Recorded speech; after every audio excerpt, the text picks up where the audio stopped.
Welcome back guys, this is the King of Weebs here, and this is what if Naruto unlocked an ancient Doujutsu? Part 1. Enjoy.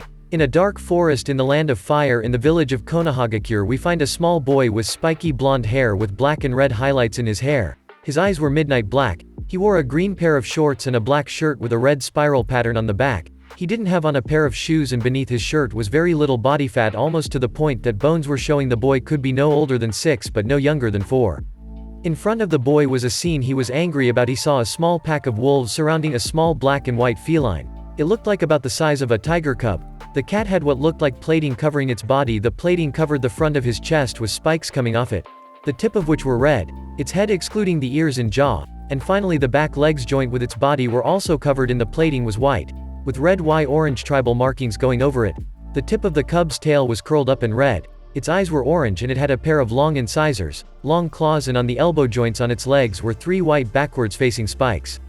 The wolves circled around the cub and were just about to pounce on it when Naruto threw himself in front of the cub, unconsciously releasing chakra.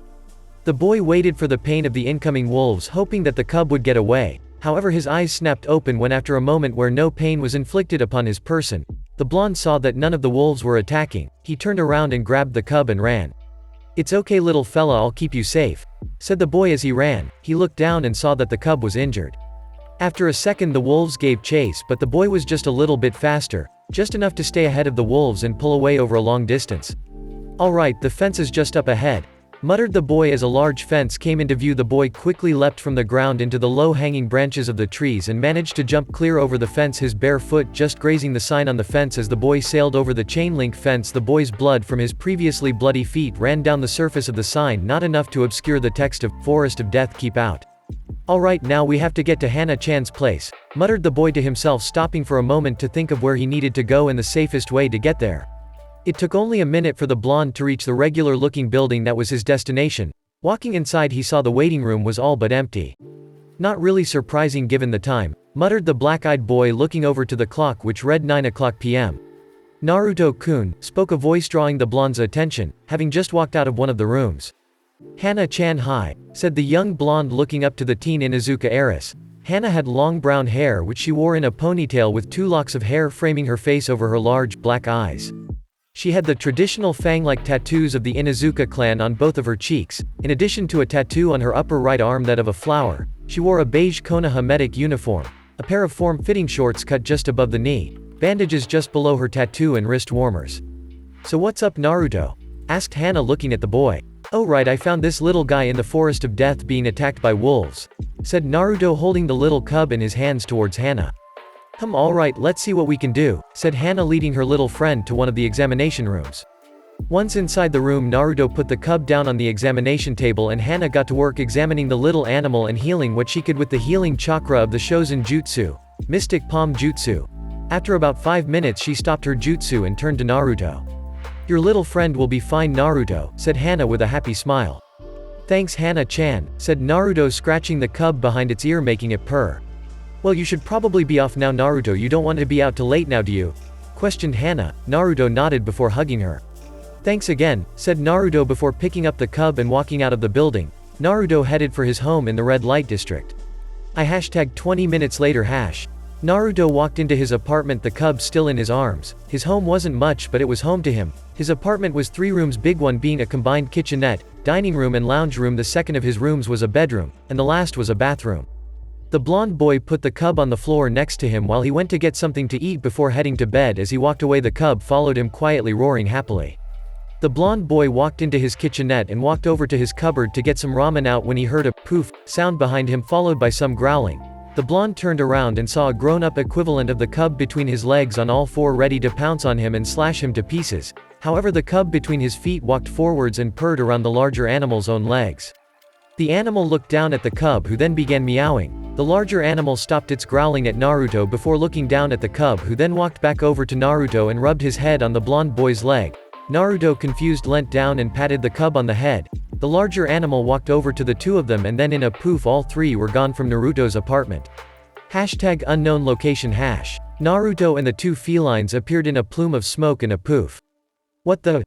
Questioned Naruto, looking around. He saw he was no longer in his apartment. In fact, he didn't recognize where he was. But before Naruto could take in the beauty of the place, he felt a tugging on his pants. He looked down, and the feline cub he had found in the forest of death was tugging on his pants, and the larger feline was walking towards a large mountain. Naruto shrugged and followed the large feline with the cub bouncing along beside him.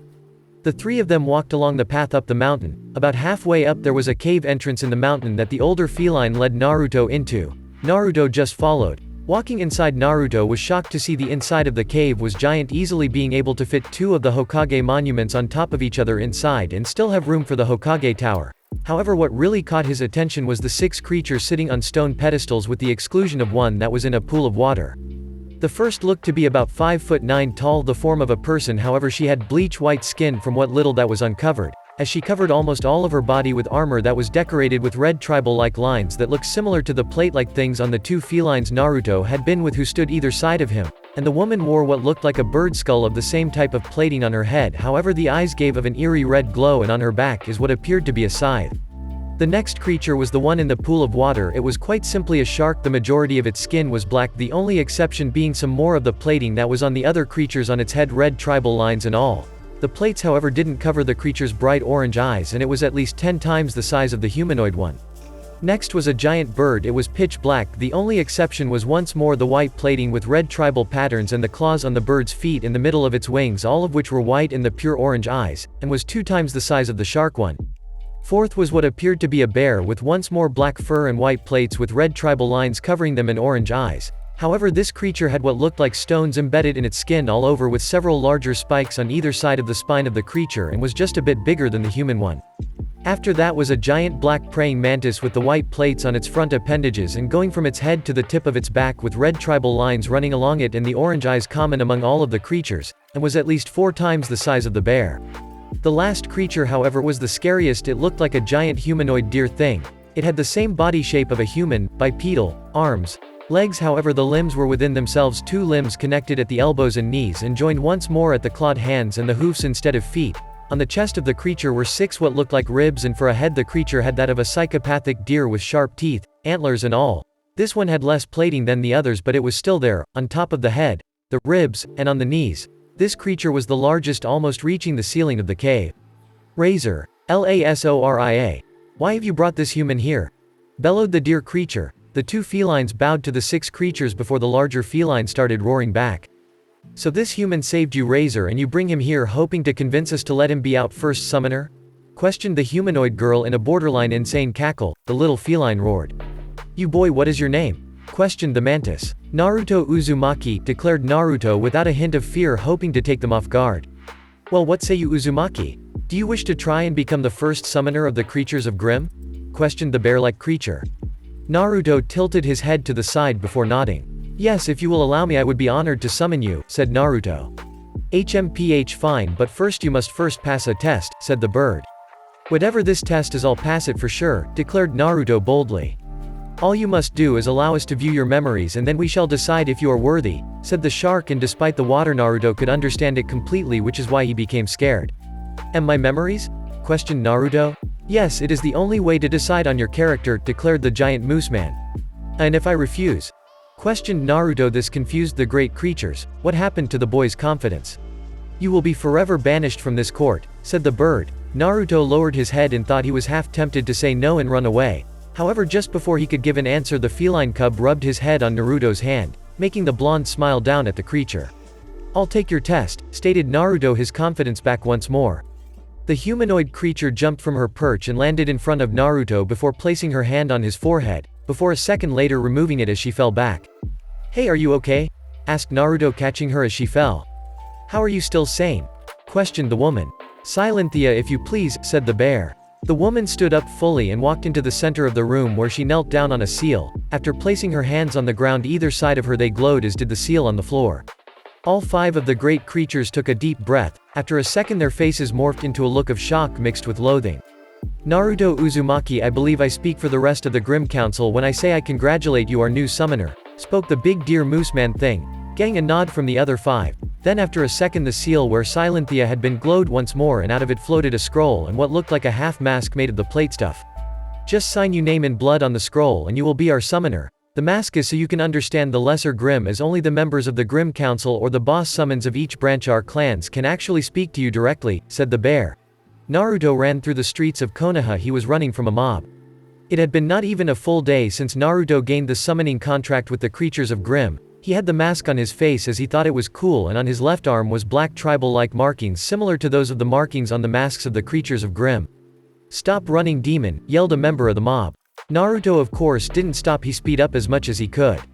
Slowly but surely the mob behind him fell further and further behind him. However, just as he was almost in the clear, out of nowhere a kunai sailed into his leg, making the blonde stumble and trip, rolling forwards, making the kunai dig into his leg some more and gave the mob time to catch up to him. Once he stopped rolling, Naruto sat up and ripped the kunai out of his leg with a scream of pain and threw the weapon away before jumping to his feet, where he almost crumpled to the ground due to the pain in his leg. With a great amount of effort Naruto managed to hobble his way forwards, but the mob was closing in fast. The blonde tried his best to move, but he knew the mob would catch him, and just like that a hand grabbed him by the back of the shirt and yanked him backwards. "Not so tough are you now, demon?" questioned the man who had Naruto in a tight grip before throwing the blonde into a wall. "OWWW," screamed Naruto as he hit the wall, his wounded leg hitting the edge of a brick, making Naruto fall to the ground, and like that the rest of the mob launched into a flurry of attacks, everyone in the 30-strong mob getting a kick, punch, stab or other attack in. "This is for my son, monster," declared a brute of a man coming up with a lead pipe to slam down on the blonde. Naruto brought his blood-covered left arm up to defend from the attack, subconsciously pushing chakra into the limb to strengthen it, and closing his eyes waiting for the pain. However, the pain never came. Naruto's eyes opened and in front of him was a black and white creature. "Lasoria," exclaimed Naruto happily but breathlessly at the creature as she stood protectively in front of her summoner with her tail flicking back and forth, growling at the mob. "The demon called backup, kill them both," exclaimed a man at the back of the crowd, getting a chorus of "yas" before the mob once more tried to descend on the blonde and his summon. The boy, having already succumbed to the call of unconscious, was protected by the creature of Grimm. #5 minutes later hash. Running down the street flanked by 2 Anbu was Hiruzen Sarutobi. He had heard Naruto scream in pain and had come rushing from his office and was immediately joined by the pair of Anbu, Neko and Inu. The Sandaime Hokage had Enma in his staff form as he ran. He had sensed Naruto's chakra drastically drop and got Inu and Neko and come running. As the 3 people rounded a corner they came across a disturbing sight. Naruto laying sprawled out next to a building covered in blood. But in front of the blonde was a black feline-like creature, and around the 2 of them blood and limbs were scattered everywhere. The group of the village leader and 2 of his most loyal Anbu approached the 2. But the second the creature spotted them it jumped to its feet and looking ready to pounce it growled at them. What is it?" questioned Neko, never having seen a creature like it before. "I'm not sure," said Inu, examining the creature with his gifted Sharingan. "It's called a razorback. She's a summon of the creatures of Grimm clan," spoke the staff in Hiruzen's hand. "A summon?" questioned Sarutobi looking at the creature. "Whose?" questioned the elderly Kage looking around. "I'm not entirely sure, but from the looks of it she may be Naruto's summon," spoke the Monkey King. "Is that true? Are you protecting Naruto?" questioned Hiruzen looking at the creature, trying to calm it down. "We're here to help Naruto, but if you don't move we can't help him," said Hiruzen, lowering his staff as a show of non-aggression. The Grimm growled even louder at the 3 of them. Groaned Naruto, his eyes opening just a bit. "Lasoria, it's okay, these people are okay," said Naruto. With that the razorback backed down and let the 3 people pick up her master, but she followed them as they took him to the hospital. Once there they went straight into the room that was set aside for any Jinchuriki, having many seals on the inside and out to stop people breaking in and attacking the Jinchuriki while also suppressing the Biju chakra. Naruto was laid on the bed as a doctor healed the wound in his leg with the razorback, watching them intently, not letting anyone but the 2 Anbu, the Hokage and the 1 doctor near Naruto. While the doctor was working on Naruto, Neko stood in the hallway with the Hokage. "No more Hokage-sama," declared Neko. "I'm not sure I can," said Hiruzen. "You know damn well what I mean, Hiruzen. If you're not going to let me adopt him, at least let me train him," declared Yugo, interrupting the aged Hokage. "It would be unfair on the other Kai," began Hiruzen. "No, it fucking wouldn't. It's unfair on Naruto. All of the children in the academy have someone in the family with either ninja training or contacts with a ninja who owes them a favor that can be used to train them. Naruto has nothing. I don't care anymore about taking him in, just let me help him please," begged the purple-haired Anbu operative. "Alright, Yugo, starting tomorrow you can train Naruto," said Hiruzen. "And I want to tell him about Kushina-sensei," said the now identified Yugo. No, replied Hiruzen flatly. You may think that by not telling him about her you're protecting him, but we both know that's not true. Yes, she had enemies, but if you were to tell Naruto not to tell anyone about her being his mother, he wouldn't say a word. And second of all, Kiri is in a civil war right now, and it's very unlikely they have ninja to spare to send to assassinate the son of Kushina. And by telling Naruto about her, he doesn't have to go through life wondering if his mother abandoned him. Yes, Kushina-sensei may never wake, but wouldn't you want to meet your mother if you were in his shoes, declared Yugo. Hiruzen sighed. She had brought up many good points and counters to all of his worries. Fine, but he has to be up to speed by the time he enters the academy, or I will assign someone else to his training, said Hiruzen. Yugo nodded. The time allotted would be plenty to get Naruto up to snuff. Several hours later. The two people walked into Naruto's room only to see him sitting on his bed with a mirror in hand, canceling chakra to his eyes, then stopping and then doing it again, giggling to himself the whole time. Looking at his eyes, the two ninja realized why. Yugo, change of plans, get me Makoto, declared Hiruzen, walking out of the room once more, Yugo following before shunching out. 5 minutes later. Walking into the hospital, Makoto spotted Hiruzen passing back and forth. You asked for me, Hokage-sama? Questioned Makoto, walking up to the aged leader. Oh, Makoto. Yes, earlier this evening I was convinced by one of my Anbu to allow her to train young Naruto and at the same time reveal information about Kushina to him, declared the aged man. And you called me here because you want me to train him? Asked Makoto, hopeful. Yes and no. Originally the plan was only for Yugo to train him, however after a revelation, since then I have decided your expertise will be needed, said Hiruzen. What was the revelation? Asked Makoto. You wouldn't believe me if I told you, so instead I will show you, and then you and Yugo can tell Naruto about the training and his mother, said Hiruzen, walking down the corridor to Naruto's room. Within a minute Makoto and Hiruzen were at Naruto's door, Yugo following closely behind the two. Hiruzen opened the door and walked in, Makoto following closely behind, and as Makoto walked into the room her jaw dropped when she saw what Naruto was doing. His eyes kept going from their regular midnight black to blood red with a pair of tomo in them. I'll leave you two to it, said Hiruzen, leaving the room. Naruto, said Yugo softly, making the boy look up with his Sharingan still active. Who are you two? Asked Naruto, looking at the purple-haired maskless Anbu operative who seemed familiar to him, and the charcoal-haired housewife. Rar roar roar rar, roared Naruto's summon, who was still sitting on his bed. Naruto looked at Lassoria before realizing he didn't have his mask, so he couldn't understand her. Naruto quickly looked around the room for his mask. Finding it on his bedside, he quickly replaced it. Say again, Lassoria, said Naruto. The purple-haired one is one of the two masked people you said was okay. I'm not sure about the other one, spoke the creature, translated only to Naruto. The blonde boy turned back to the two women, one of who was still in shock, the other was looking a little nervous. Neko ne? Questioned Naruto, squinting behind his mask, looking at Yugo. Yes, although when without my mask you can call me Yugo, said Yugo, getting a nod from Naruto. Allow me to introduce myself, Naruto. My name is Makoto Uchiha, said Makoto. Naruto nodded, unsure of the woman. And I was your mother's best friend and teammate, said Makoto, making Naruto's eyes go wide behind his mask. Why, you knew my mother? Questioned Naruto. Makoto nodded to the boy. Who was she? Did she love me? Where is she now? Asked Naruto in quick succession. Before we tell you about her, Naruto, we need to tell you about a deal made between us and the Hokage, said Yugo.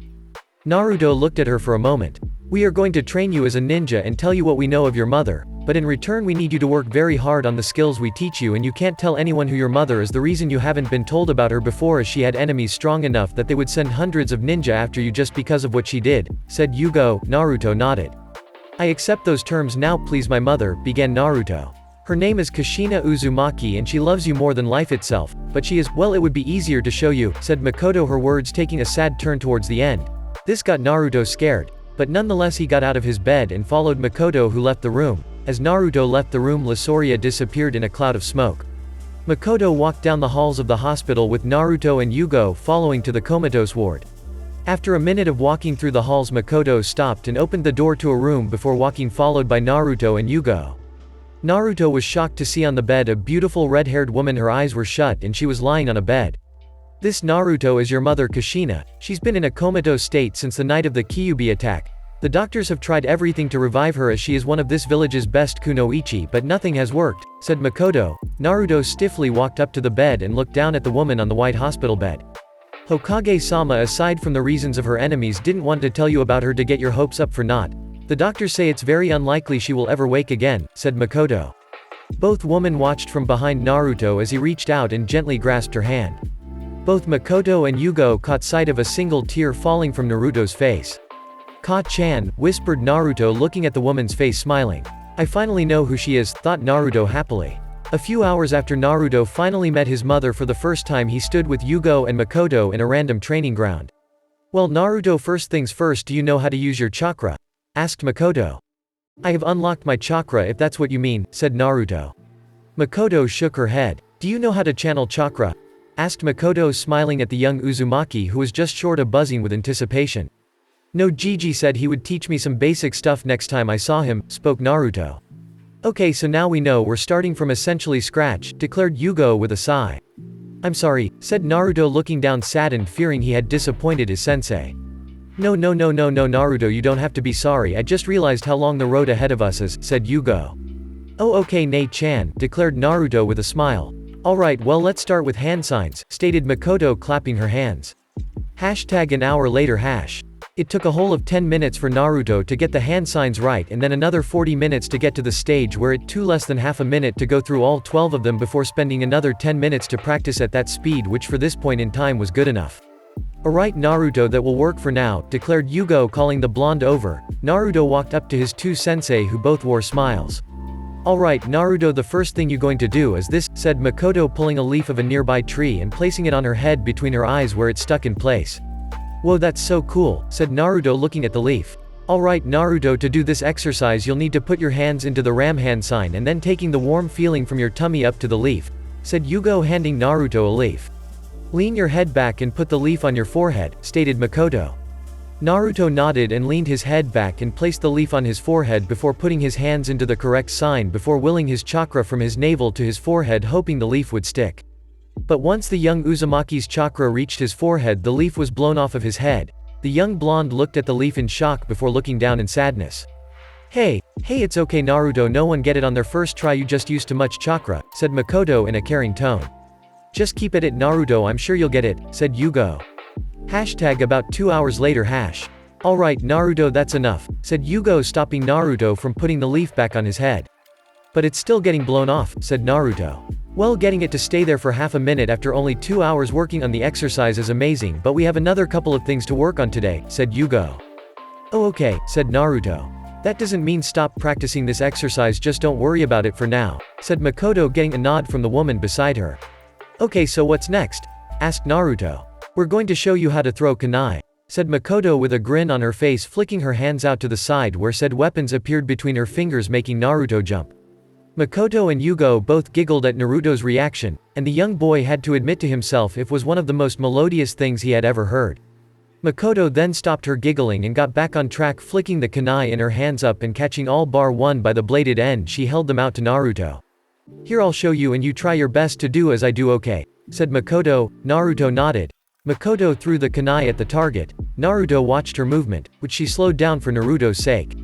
After the blade left Makoto's hand, it sailed into the dead center of the target. Naruto quickly stepped forwards, taking aim at one of the targets and following Makoto's actions as closely as he could. He threw the weapon towards the target. The kunai became lodged just inside the outermost ring of the target. Naruto's head sunk. "It's okay Naruto, no one was expecting you to hit dead center, that would have been almost unbelievable. Actually hitting the target is quite good for someone your age," said Makoto. At this, Naruto's head perked up again to look once more at his two smiling sensei. "Keep going Naruto, you'll get it in no time," said Yugo with a reassuring smile sent the blonde's way. Naruto nodded and once more threw the kunai at the target. It got in the same ring. An hour and a half later.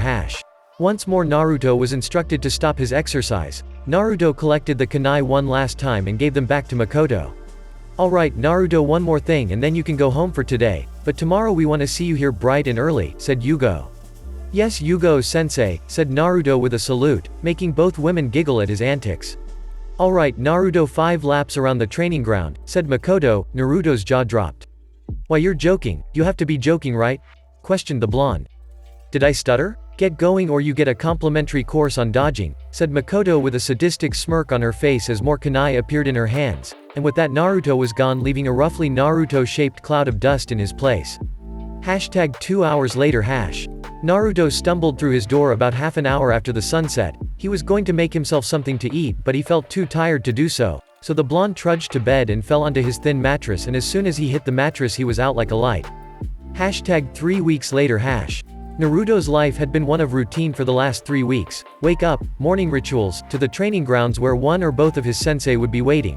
Hand sign practice for an hour, leaf balancing exercise, kunai practice. Then they'd break for lunch, which Naruto would get his food, then go to the hospital and spend an hour with his mother telling her what he'd been doing, before going back to the training ground for some basic skills lessons like reading and writing before his sensei got him running around like a madman until dark, when he dragged himself home, ate something and collapsed on his bed. But the results were showing. In the 3 weeks, Naruto had lowered the time it took for his hand signs to 10 seconds to go through all 12 of them, upped the time for the leaf to about 5 minutes at a time before his attention became wobbly and the leaf flew off faster than he did in his running, because he had learned the hard way. Makoto had been serious about giving him a complimentary lesson on dodging on the second day when he went to slow for her standards. So when Naruto got to the training ground this morning, he was expecting to start with hand signs. "Good morning, Naruto," said Makoto as she spotted him walking up. "Morning, Makoto-sensei." "Yugo-sensei," said Naruto, nodding his two sensei as he walked up. "Some more hand sign practice today?" asked Naruto, not really expecting a different answer. "No, we're stopping the hand sign practice today, but instead there is something we are going to start," said Yugo. "Really, what?" asked Naruto. "Before we start, we need you to pump chakra into this, okay, Naruto?" asked Makoto, handing Naruto what looked like an ordinary scrap of paper.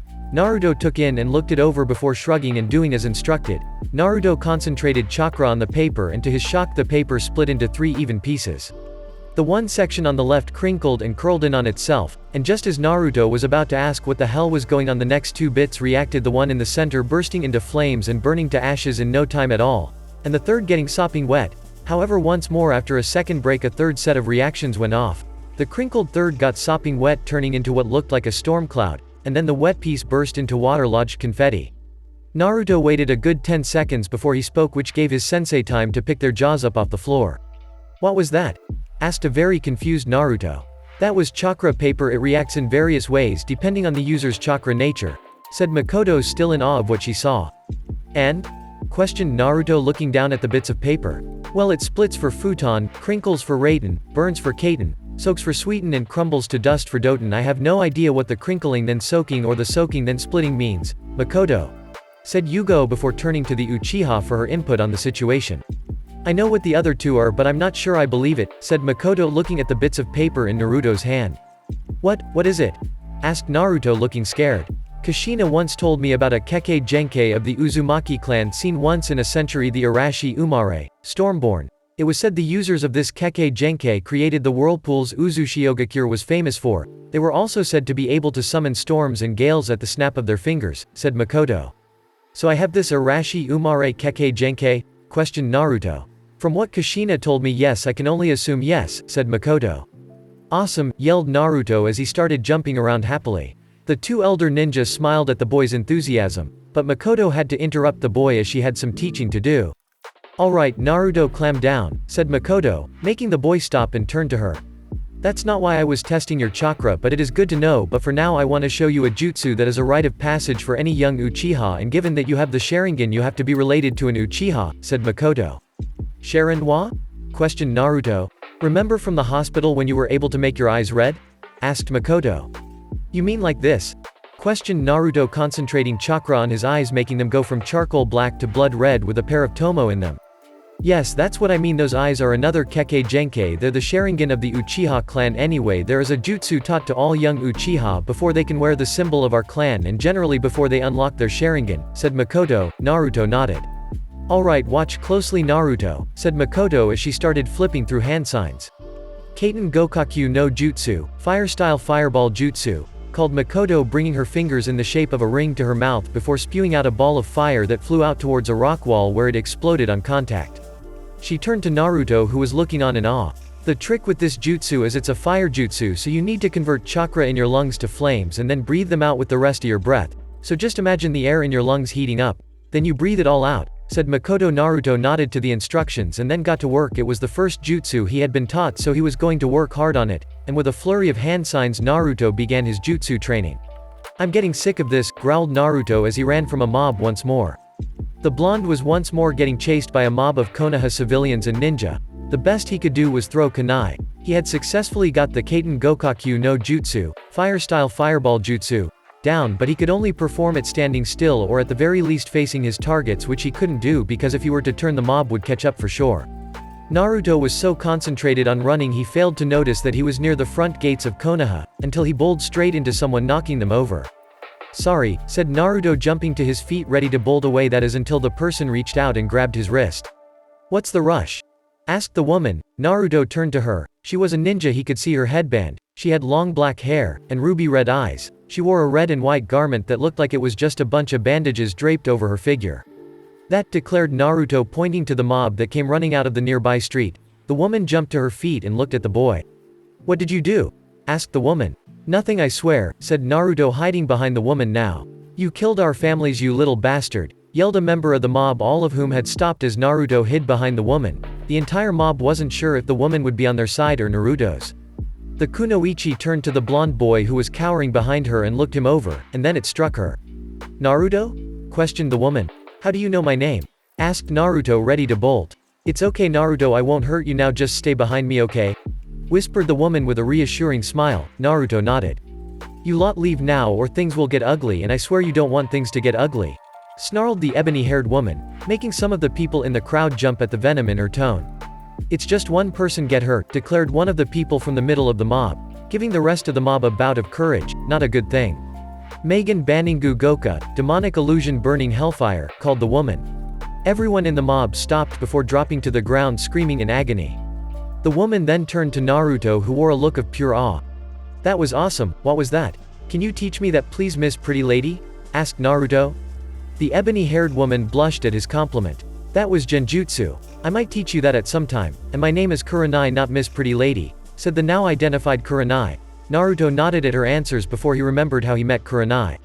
"I'm so sorry for running into you, Kurenai-san, and I thank you for protecting me from those people," said Naruto, bowing. One of the first things Makoto and Yugo had taught him was respect and manners, and he would not forget that lesson. He could still feel the stinging on his head. "No problem, Naruto, and Kurenai is fine," said Kurenai. Naruto nodded before he remembered what time it was. "Oh damn, I need to go," muttered Naruto, running off.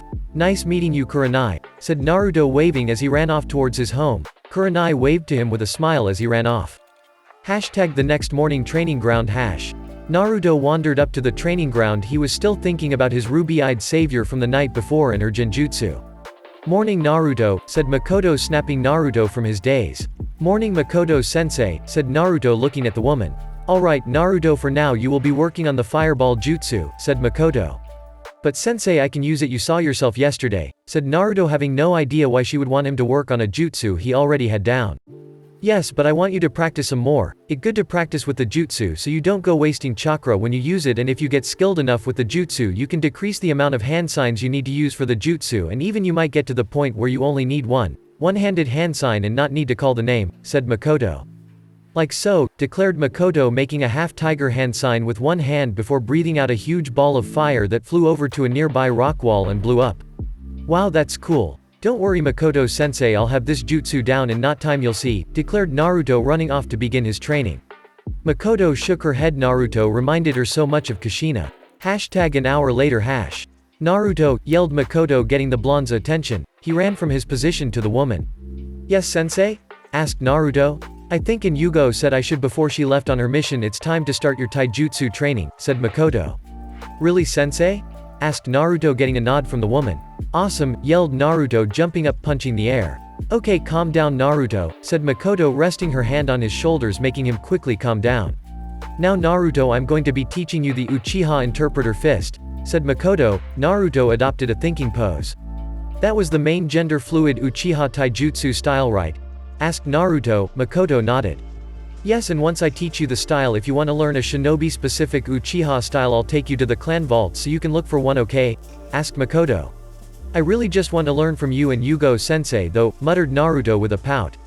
We can't do that, Naruto, you're a boy and I'm a girl. I only know gender-fluid and kunoichi styles, and kunoichi styles are just that, styles for kunoichi aka girls," declared Makoto.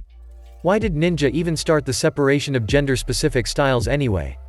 asked Naruto. Well, Naruto, during the Warring States period, the shinobi clans of the world were hired to do missions, and some of those missions required specific genders to accomplish the mission. That's what started it, and then kunoichi and shinobi started coming up with styles that for various reasons only work for either shinobi or kunoichi, be it they rely on the user's body to distract the opposite genders. The flexibility of a kunoichi that not even the most trained of shinobi could hope to duplicate, or the strength of a shinobi that no kunoichi could match. There are just some styles that only work for one gender, declared Makoto, going into a pseudo-lecture mode. Okay, I guess it makes sense, muttered Naruto, looking down. Well, let's get started, said Makoto, getting into the most basic stance of the interpreter fist. Hashtag 3 hours later. The sensei and student spent 3 hours on the basics of the Uchiha's main gender-fluid taijutsu style, and Naruto had got most of the basic katas down for the moment, so now they were taking a break, Naruto sitting under a tree puffing, while Makoto sat next to him.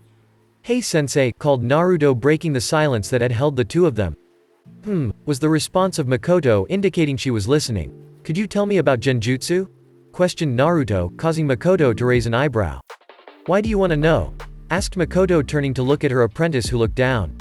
I got chased again last night, said Naruto. What? Screamed Makoto. A mob of villagers chased me again, but just as they were catching up I ran into a lady who used a genjutsu on the people and they stopped and fell to the ground, said Naruto.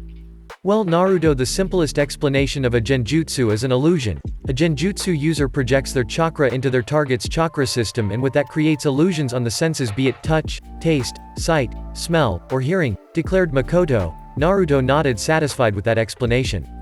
Well, Naruto, with that over, back to training time to practice your kunai throwing, said Makoto, getting up. Hashtag later that night. Makoto stood by her stove making her family dinner, quietly humming to herself. Ka-chan, when a voice interrupted her. Yes, Sasuke-chan? Questioned Makoto. Where have you been? Asked the now identified Sasuke. Makoto turned to face her youngest son. What do you mean, Sasuke? I've been here, said Makoto. No, earlier today, declared Sasuke. I was out, Sasuke, replied Makoto. And the last few days, declared Sasuke. I've been busy, Sasuke. Now go clean up, dinner's almost ready, said Makoto, effectively ending her son's probing. Hashtag the next morning. Makoto was walking towards the training grounds where she and Yugo were training Naruto. Everything was normal except dashing from one side street to another. Watching Makoto from the shadows of the street was Sasuke. He had decided that he was going to find out what his mother was doing during the day, and so when she had left he had, stealthily, followed his mother. Makoto had known from the second she walked out of her home Sasuke was following her. It wasn't that his stealth was bad. It was actually quite good for someone his age. But that's the point, someone his age, aka 6. Makoto had been an Anbu captain for that many years. She knew exactly where Sasuke was at all times, but rather than call her son out she simply decided to let him be. He might even befriend Naruto.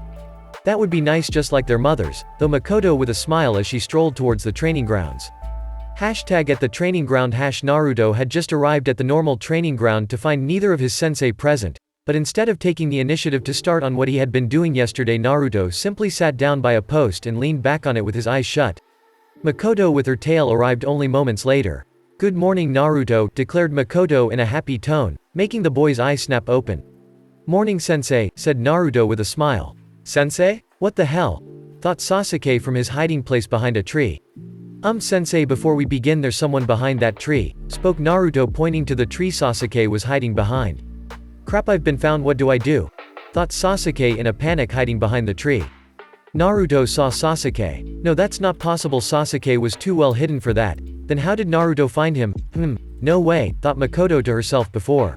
You can come out now, declared Makoto, turning around to see. Surprise, surprise, Sasuke stepped out from behind the tree.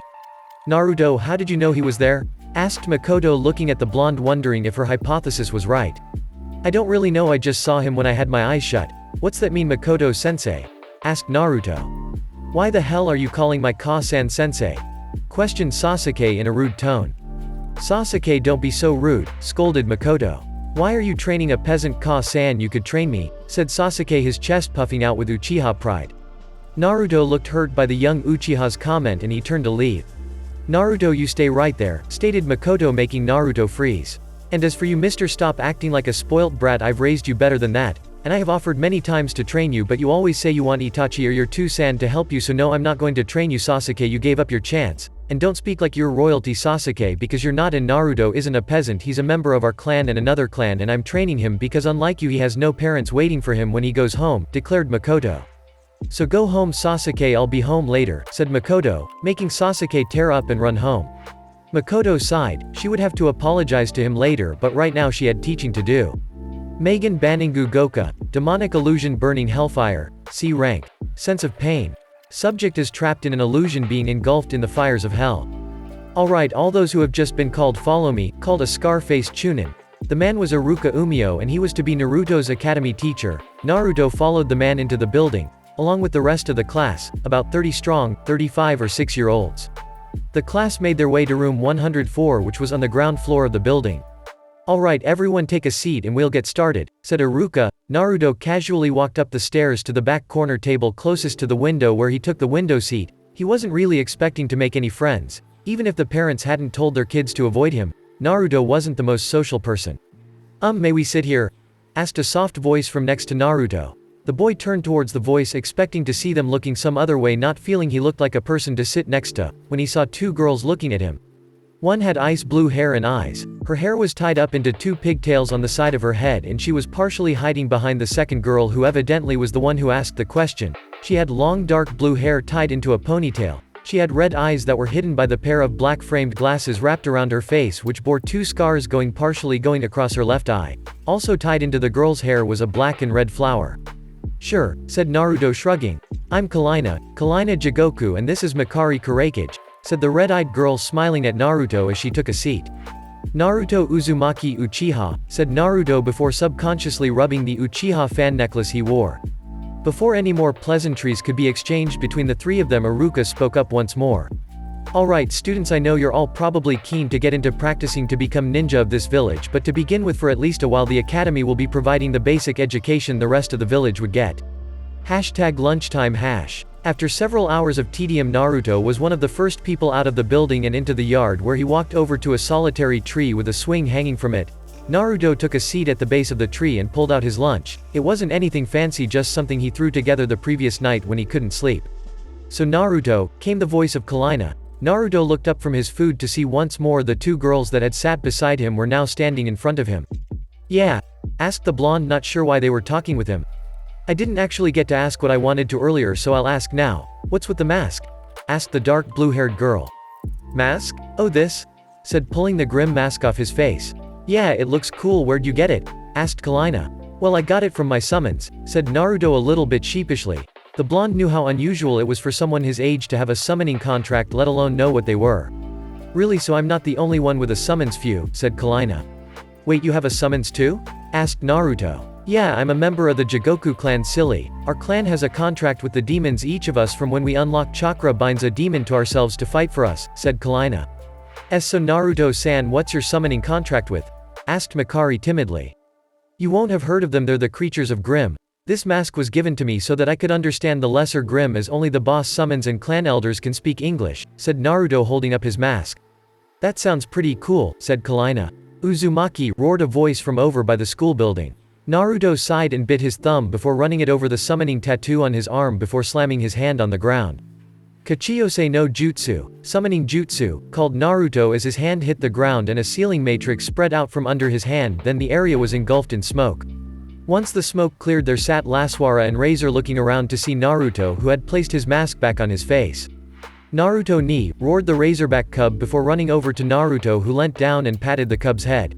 Fight me Uzumaki, ordered Sasuke, glaring at the blonde as he walked up to him, only for the larger Razorback to jump in front of Naruto, growling at Sasuke. Sasuke, I will tell you again, and this is the last time, I'm not going to fight you because your mother is training me and you want me to stop letting her teach me, and if you order me to fight you one more time I will let Laswara rip you to pieces, declared Naruto, the large Razorback stalking forwards, while Naruto played with the Razorback cub. These are your summons? Questioned Kalina, looking at the two creatures, in a tone Naruto couldn't quite identify. The blonde nodded. They're so cool, declared Kalina, patting Razor's head, making the cub rub against her like a kitten. Stop ignoring me Uzumaki and fight me, roared Sasuke. Laswara, said Naruto, looking towards the grim summon. Oh, this should be fun, declared Laswara, who ran towards Sasuke, who upon seeing the creature running towards him turned around and ran away. Naruto looked from the disappearing forms of Sasuke and Laswara to Kalina, Makari and Razor to see the young cub loving the attention the two girls were giving him, so Naruto just sat back against the tree and resumed eating his lunch. #later that afternoon hash. The academy day was over and Naruto, as per his sensei's instructions, was making his way to the regular training grounds. He walked onto the grounds to see both of his sensei there. "Afternoon Makoto-sensei, Yugo-sensei," said Naruto smiling. "Afternoon Naruto," said Yugo. "Good afternoon Naruto," declared Makoto. "So what are we starting with?" asked Naruto. "Before we start today, you and I are going to the Uzumaki compound," said Makoto. "I'm going out on a mission again Naruto. I should be back in a month or so, but until then once again Makoto will be your only sensei," said Yugo, getting a nod from Naruto before both Naruto and Makoto left the training grounds, the young blonde waving to his purple-haired sensei. Naruto and Makoto wandered through the village, Naruto ignoring the glares shot his way by the villagers. Makoto looked back at Naruto every now and again, making sure he was okay to some degree. She could see very clearly that the hatred of the villagers was getting to him, but could think of no way to make him happy bar training, so she quickened her pace, and not surprisingly Naruto managed to keep up even as she approached Chunin speed.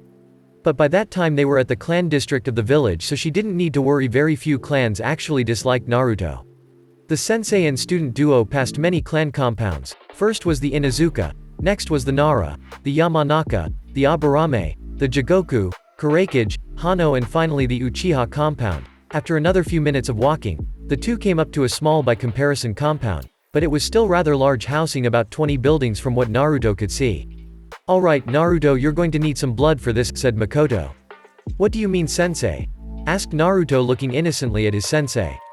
Makoto smiled and shook her head. "The compound is locked with what's called a blood seal. The only way to unlock it is with blood. Now your blood hasn't been entered into the key, but your mother's has, so you should theoretically be able to get in. You just need to swipe some blood on the gate and push a little chakra into it," said Makoto. Naruto nodded to his sensei and bit his thumb and then smeared the blood on the gate, pushing chakra into the metal. To his surprise, the gate glowed white for a moment before clicking and with a screech slowly swung open, and the two walked into the compound. Naruto was shocked at the sight of the compound as he looked around. All of the walls were covered by the spiral symbol he wore on his shirts. The grounds were covered by lush green grass only an inch or so tall. There were about 25 to 30 buildings in the compound. "Before we get much further Naruto, Hokage-sama told me earlier today, as of today this compound and everything within is yours. He told me that he wanted to let you live here once we started training you, but there was a lot of hurdles to cross to allow it," said Makoto. Naruto turned to his sensei with a shocked look on his face. "This place is mine?" questioned Naruto, gesturing to the compound, getting a nod from Makoto, who wore a smile. "Yes Naruto, it is. I'll help you move your stuff from your apartment after a quick tour," said Makoto. "How come you can't open the gate but you can give me a tour of this place?" asked Naruto, looking skeptically at his sensei. "Well, truth be told, I lied about not being able to unlock the gate. Kushina keyed my blood into the gate when we were in the academy. I was just checking if you could unlock the gate, so I was sure if I needed to key your blood into the key because I know how to, but I have forgotten the finer points of the procedure," declared Makoto, rubbing the back of her neck enviously. Naruto nodded before following his sensei. "Most of the buildings here are homes, only about 4 or 5 are different," said Makoto, walking down the main street of the compound. "That there is the clan head's home. That's where your mother lived when she was young," said Makoto, pointing to the house at the end of the road. Before turning down a side street, Naruto following diligently behind, the two walked into a building. Once inside, Naruto saw the insides of the building was covered with different plants. "This is the greenhouse. The Uzumaki, with their mastery of Fuinjutsu, could grow almost any plant in the habitat it required through the use of seals on the pots," said Makoto, motioning around to all of the plants.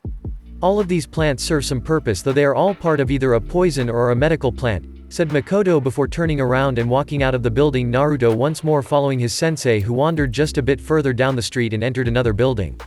"This is the clan library, and here you will find all sorts of things ranging from fictional books to ninjutsu, taijutsu, kenjutsu and fuinjutsu scrolls. Although I do want you to stay away from the more advanced ninja scrolls for now, okay?"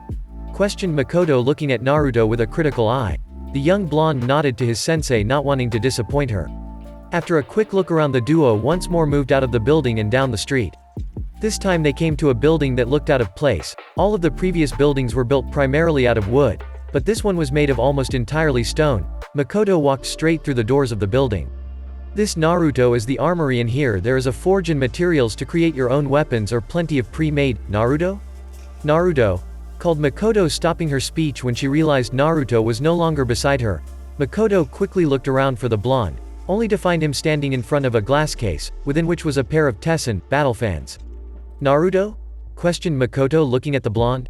Naruto didn't even look up. He looked intently at the fans, thinking, A few weeks had passed since Naruto had been taken to the Uzumaki clan compound. Since then, when not working on his academy studies or training with Makoto or Yugo, he had been in either the library of the compound or the armory, within which he had found many weapons, only two really catching his attention. The Tessin he had found the first time in the armory, and the other, a katana that he had found, was designed to specifically be used with a kenjutsu style known as Infinite One Sword style, which he had found scrolls on in the library.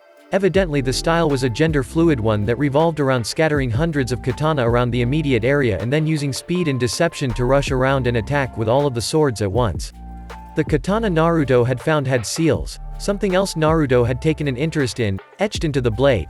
The only one Naruto could understand with his minimal fuinjutsu knowledge was a storage seal combined with an explosive summoning seal. Basically, the seal was designed to hold all of the user's katana, and when chakra was pushed into the seal it would release them in an explosion, scattering them all around the immediate area. Unfortunately, the Uzumaki armory was only stocked with about 5 other plain katanas, and Naruto needed more to practice his style. Hence why Naruto was standing at the gates of the Forest of Death, Konoha's most dangerous training grounds. Not that it was to him. No, to the young blonde boy the forest was almost a second or maybe third home, and it's because of all the time he had spent within he was now going into the forest to look for katanas. It may have been rare for people to go into the forest of their own volition. People did still go in. The Chunin exam's second stage was generally held there. Most of the best medical herbs of Konoha were found within, as were some rather exotic meats and the like, so there was no shortage of reasons to go into the forest. Unfortunately, many who went in didn't return. Which is why Naruto was there. He knew that if, when the bodies of the forest's victims were recovered, any and all tools not securely strapped to their person were left behind, be it the dullest kunai or a family heirloom. Naruto jumped the fence like he had done many times in the past, before he headed for a deeper section of the forest where the more dangerous animals stayed and where more people died, more deaths, more bodies, higher likelihood of weapons and the like. Not even halfway into his journey, Naruto leapt to the left as he sensed a kunai come whizzing at him from behind. He managed to get out of the way just as the kunai would have hit him. Well, Gaki, color me impressed, you move quick, said a voice from behind the blonde. Naruto turned, but was ready to run at a moment's notice. And coming into my little playground all alone, you must have balls of steel, kid, said the voice, as Naruto got a good look at the owner of the voice. She was a woman. She had purple hair tied up into a fanned-out ponytail. She had pupil-less brown eyes. For clothes she wore a beige trench coat, over fishnet armor and an orange skirt. Around her neck was a cord connecting to what looked like a snake fang, and she wore metal shin guards. So what's a cute little Gaki like you doing here in the Forest of Death all by himself? Asked the woman, studying Naruto intently. I came in here looking for katanas to use for my kenjutsu style, said Naruto. What's wrong with the ones in the village? Asked Anko, not sure why a kid would venture into the Forest of Death. I can't afford one, said Naruto sadly. Ask your mommy or daddy to get you one, said Anko. However, she immediately regretted saying that as Naruto looked down with a sad look in his eyes. Oh, orphan? Asked Anko. Naruto nodded, a single tear slipping from his eye. Sai looks sorry, Gaki. Why don't you come with me and let's see if we can find you a katana, said Anko. Naruto looked up. Thanks, Miss Pretty Lady, said Naruto. The next day. Naruto was sitting outside with his 2 friends under their usual tree, the spot they claimed on the first day at the academy. Kalina, Makari and Naruto sat quietly eating their respective lunches when a girl approached them. She wasn't from their class and she wore a pink oriental shirt, and bluish green pants. Her dark brown hair was done up into 2 buns, one on either side of her head, and her brown eyes were focused on the blonde of the group. Naruto? Questioned the girl, looking at the blonde, looking like she was about to burst into tears. Why yes, said Naruto, confused. He recognized the girl but he couldn't recall why or where from. It's really you. I finally found you, said the girl as she lunged forwards and hugged Naruto tightly as tears fell from her eyes. I missed you, Ototo, whispered the girl as she cried. As she said that, memories flooded his mind from a time he so desperately tried to forget. Tenten Nichan, said Naruto, tears forming in his own eyes as he hugged his elder sister. Meanwhile, the 2 other girls watched the scene with smiles on their faces. Sniff, alright, that's enough of that. You have to introduce me to your friends here, Ototo, declared Tenten as she let go of Naruto, who nodded to her. Tenten, nay, this is Makari Kurakage and Kalina Jigoku. Kalina, Makari, this is my Nichan Tenten, said Naruto, introducing the 3. Nice to meet ya, said Tenten with a smile, looking at Naruto's 2 friends. Nice to meet you too, Tenten-san, said Makari. So Naruto, why didn't you tell us you had a sister, asked Kalina. Well, to be completely honest, I forgot I did. We know each other from the orphanage, which when I was thrown out I kinda just tried to block everything out, said Naruto, rubbing the back of his head sheepishly, looking to his dark blue-haired friend. By the way, Nei-chan, have you, said Naruto, trailing off, not really wanting to ask in case she hadn't been adopted? Questioned Tenten, getting a nod from Naruto. Yep, you're looking at Tenten Higurashi, daughter of Jutan and Miliana Higurashi, owner of Higurashi Weapons, best weapon store in Konoha, said Tenten with a grin. Good for you, Tenten Nei, said Naruto with a soft smile. What about you? Asked Tenten, getting a sad shake of the head from Naruto. No, but I found out who my mother is, said Naruto with a grin. Is? Questioned Tenten. Her name is Kushina Uzumaki, she's in a coma, said Naruto. No way, exclaimed Tenten, looking shocked. What? Asked Naruto. Your mother was my father's teammate, declared Tenten. Later that afternoon. Naruto walked up to the regular training ground to see Yugo standing there. Afternoon, Yugo-sensei, said Naruto, walking up to his purple-haired teacher. Afternoon, Naruto, spoke Yugo. So what's the plan? Asked Naruto. Well, today you're going to be working on your chakra control some more, said Yugo, making Naruto sigh. Not more leaf-sticking exercise, said Naruto, looking at his sensei with a pleading look. No, not more leaf-sticking exercise, giggled Yugo, watching Naruto's reaction. No, this is a new exercise, tree climbing, said Yugo, walking over to a nearby tree and simply walked straight up it. You need to push chakra to the soles of your feet and walk up the tree too much and you'll blast of the trunk too little and you won't stick, declared Yugo, who was now hanging upside down from a low-hanging branch. She then threw a kunai at the blonde's feet. Use that to mark your progress, said Yugo as she sat down on the branch of the tree and watched as Naruto took the kunai and walked up to the tree, before putting one foot on the tree, then his other foot. Naruto managed to get about 2 steps up the tree before he was blasted off. Keep going, Naruto, you'll get it, declared Yugo with a reassuring smile. Several days later. Naruto sat with his 2 friends under their usual tree eating their respective lunches. After the day Tenten introduced herself, she had slotted nicely into their little social group, which makes it no surprise she came running up to them with a grin plastered on her face. Guys, I finally got it, declared Tenten excitedly as she ran up to the 3 of them. Got what, Nei-chan? Asked Naruto. The jutsu, I got the Henge no Jutsu, transformation jutsu, down, declared Tenten, smiling. Awesome, show us, Ten-chan, said Kalina, looking at her excited friend. Henge no Jutsu, called Tenten after finishing her chain of hand signs, and in a poof of smoke Tenten was no more and instead there stood a second Naruto. Cool, right? Asked the second Naruto with a grin. Yeah, it's cool, said Makari with a grin. Can you teach us? Asked Kalina. A poof of smoke once more engulfed the second Naruto and Tenten was once more there. Sure, the hand signs are dog, then boar, and finally ram, and sensei said to put about an 8 of your chakra into it while thinking about what you want to change into, said Tenten. The 3 friends nodded and did as Tenten instructed, and all 3 were engulfed in smoke. When the smoke cleared, none of them looked normal in any sense of the word. Kalina had transformed into a brown-haired woman who looked almost like a human boulder. She was rather fat and her eyes had green sclera, black irises and white pupils. Makari, on the other hand, transformed into a woman who looked just short of a twig. There was literally no meat on her bones. She had a few bones sticking out of her skin. Her hair was almost non-existent. She had purple sclera, white irises and green pupils. Naruto looked the most normal of the 3, and that was saying something. He stood 8 feet tall, lanky, 4-foot-long arms. But aside from unusual proportions, Naruto looked like a regular person with normal bone structure and such. His eyes, white sclera, blue irises, and black pupils. The only out of the ordinary thing was his size. In the blink of an eye, all 3 turned back. That was good for a first try, said Tenten. Henge no Jutsu, called Naruto. A few weeks later. Naruto stood in his clan compound. He was working on his Henge no Jutsu. He had got to the stage where his transformation was perfect, but he could tell from using it the jutsu essentially coated him in a shell of his chakra in the form he desired to take. Hence the one hit to dispel the hit shattered the chakra shell and the jutsu. Naruto was working on trying to make the jutsu a true transformation, one that couldn't be dispelled with a simple punch. So Naruto, you never told us why you want to make a full transformation, said Kalina. Naruto had invited Kalina and Makari over to help him by trying to dispel his transformation. Well, I have told you both I'm from 2 clans, right? Questioned Naruto, already knowing the answer but just wanting to make sure his reasoning was clear to the 2 of them. He got a simple nod from his 2 friends. And you know about the kunoichi and shinobi style separations, right? Questioned the blonde, once more getting a nod from his 2 friends. Well, I want to be able to learn both the kunoichi and shinobi arts from both of my clans. I just feel like I need to at least learn both branches of the Uzumaki clan style so I can do my clan proud, said Naruto. Both girls nodded in understanding. Alright, let's try this, muttered Naruto, deciding on his next course of action, overloading the technique with chakra. Henge no Jutsu, called Naruto, and he was engulfed in a plume of smoke. Once it cleared, there stood someone different. She stood about the same height as Naruto and shared the same black eyes, however her hair was red and Naruto, said Kalina pointing at Naruto's chest, body. The red-haired girl looked down. Kya, screamed the girl wrapping her arms around herself to cover her naked body. Naruto stood outside Higurashi Weapons, the store where Tenten worked. He had a small blush on his cheeks for what he was about to do. Naruto opened the door to the store and walked inside.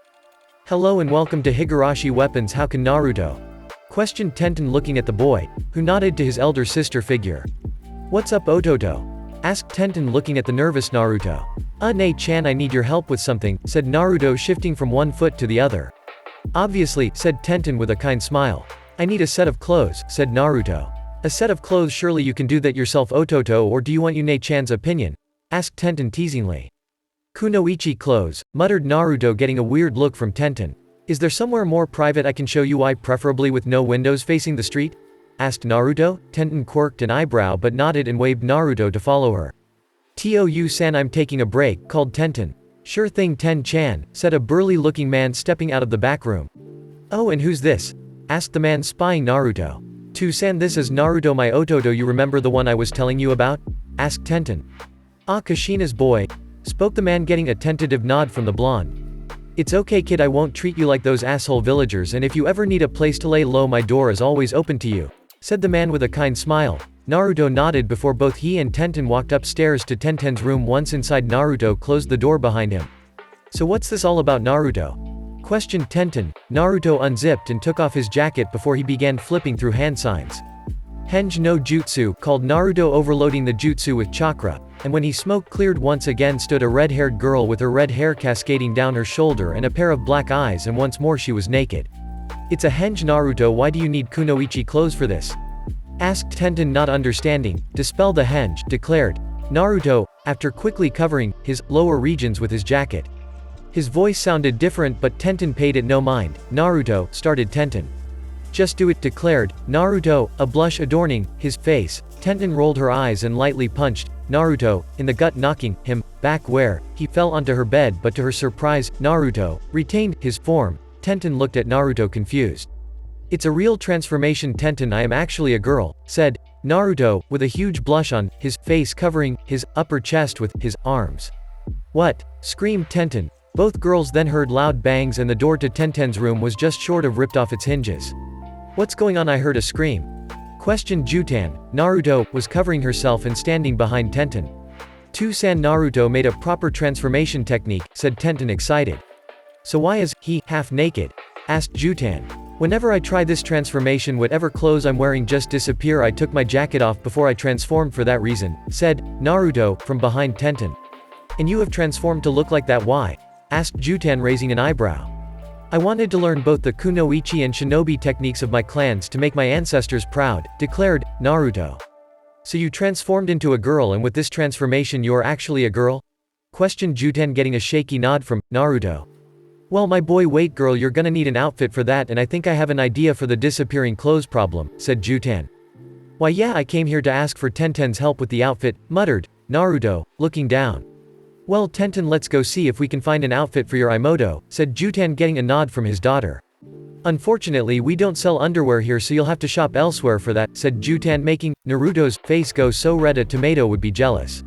Just wait here, Naruto, we'll be back in a moment, said Tenten. Narumi, declared Naruto. What? Asked Tenten. It's what I have decided my name is when I'm like this, said Narumi. Right, well Imoto, just stay here for a moment and we'll be back, said Tenten. Narumi nodded and both Jutan and Tenten walked downstairs to the store. Narumi sat there with her jacket tied around her waist and her arms wrapped around her upper body. She looked around Tenten's room, just calmly waiting for the father and daughter duo to return. It only took a few moments of waiting before the duo returned. Here, said Tenten, handing Narumi a pile of clothes while Jutan shut the door. Narumi placed the clothes on the bed. Taking the first thing from the pile, it turned out to be a light gray tank top. Narumi quickly put the top on, finding it slightly heavier than she expected. She was about to speak when Tenten beat her to it. All of this stuff is made from a macro weave of ninja wire and cotton, so it might feel heavy, but it would stop a kunai coming at you, and all of it has growth seals so they will grow with you, said Tenten, who had her back turned to Narumi, who nodded to the explanation before moving on to the next clothing item, a pair of blue pants. Narumi quickly pulled on the pants before poking Tenten's shoulder, making the girl nod, indicating she was listening. I'm decent enough for you to turn around, Ne-chan, said Narumi. Tenten turned around to face Narumi. Looks good so far, Imoto, said Tenten before taking a step over to the bed and picked up a black open shirt. She then threw the garment over Narumi's shoulders. The red-haired girl quickly pulled her arms through the sleeves before Tenten threw a pair of elbow-length red and black stripped gloves at the girl, who quickly put them on. Well, how do I look? Asked Narumi. Tenten stepped forwards and stepped around the girl, heeing as she went. You look good, Narumi-chan, spoke Tenten after a few moments of inspection, before then pulling the girl to the door and opening it. What do you think, Tu-san? Questioned Tenten, pushing Narumi out of the room into her father's sight. Looking good, Narumi-chan, said Jutan with a thumbs up. But, said the man. But? Questioned Narumi. The hair, it's beautiful, but the loose hair just doesn't suit the clothes nor you, Narumi, muttered Jutan, looking the girl up and down. Here, try a ponytail, said Tenten, handing Narumi a hair tie. Narumi nodded and tied her hair back into a ponytail. Better? Questioned Narumi, getting a nod from both Jutan and Tenten. So how much do I owe you? Asked Narumi. Consider them a gift from an uncle and your sister, said Jutan with a smile. I couldn't, said Narumi, shaking her head. Yes, you can and you will, declared Jutan, sending a friendly glare at the girl. Narumi just sighed and nodded. Good girl, said Jutan. So what was your plan regarding the clothes? Questioned Narumi. Jutan clicked his fingers. That's right, now my plan is a storage seal that swaps clothes when chakra is used in a certain way. Like what the Anbu use, this way you wouldn't have to carry around both sets of clothes physically and waste time changing, said Jutan. Narumi nodded. Alright, this will take a little bit of time, so go take off that stuff and change back to Naruto, said Jutan. Narumi nodded and walked into Tenten's room and stripped before releasing her jutsu, returning to Naruto before walking out of the room. Okay, now Naruto, you're going to need to lose the shirt because this seal goes on the shoulder, said Jutan. Naruto nodded and took off his shirt. Jutan disappeared downstairs, before returning a moment later with a pot of ink and a small brush. Okay, now Naruto, you're going to have to stay as still as possible so this doesn't screw up, okay? Questioned Jutan. Naruto nodded before adjusting himself into a meditative pose. Jutan then got to work on the admittedly simple seal and was done with the basic design in a few moments. Alright Naruto, now I need you to use your technique now, out here, because if you move into the other room the seal might take that movement as the trigger, said Jutan. Naruto nodded and Jutan and Tenten both turned away from the blonde, who quickly flipped through hand signs. Oiroke no Jutsu, sexy jutsu, called Naruto, deciding on the spot to change the name. He was engulfed in smoke and once it cleared Narumi was in Naruto's place. Now Narumi, go and put your clothes on except the overshirt, okay? Declared Jutan. Narumi did as instructed and returned a moment later wearing her new gear. Okay, now I need to do the seal again, linking this one to the first one, okay? Questioned Jutan. Narumi nodded and resumed her position on the floor in a meditative position, and Jutan quickly drew the seal on Narumi's shoulder. Within a few moments Jutan was done. He stood up and looked the seal over to make sure it worked. Okay Narumi, release your technique, said Jutan. Narumi nodded and released her technique and Naruto was back. Okay, now Naruto, now use your technique again to make sure the seal works, said Jutan. Naruto nodded. Oiroke no Jutsu, called Naruto, and once more he was covered by smoke which when dissipated revealed Narumi, however this time with the addition of clothes.